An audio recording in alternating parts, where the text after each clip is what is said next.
بسم اللہ الرحمن الرحیم۔ السلام علیکم پیارے بچوں، امید ہے آپ سب خیریت سے ہوں گے اور ایمان کی بہترین حالت میں ہوں گے۔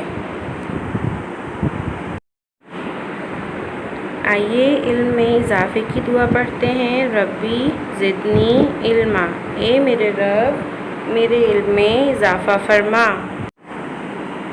آج کا ہمارا مضمون ہے اردو۔ یہ آپ کی اردو کی کتاب ہے، اپنی کتاب بیگ میں سے نکال لیجئے۔ آج ہم اردو کے سبق نمبر 1 نیکی کی بلند خوانی کریں گے۔ اور پیارے بچوں، جیسے آپ کو پتہ ہے کہ بلند خوانی کے لیے ہمیں نئے الفاظ یا ذخیرہ الفاظ کی ضرورت ہے، تو آئیے ذخیرہ الفاظ سے اپنے سبق کی شروعات کرتے ہیں۔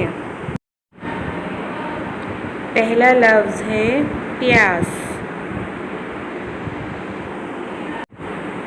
دوسرا لفظ ہے شخص۔ پریشان، بالٹی، چمڑے، پگڑی۔ پیارے بچوں، یہ تھے ذخیرہ الفاظ۔ آپ نے انہیں بار بار پڑھنا ہے، دہرائی کرنی ہے اور یاد کرنا ہے۔ جزاکم اللہ خیراً۔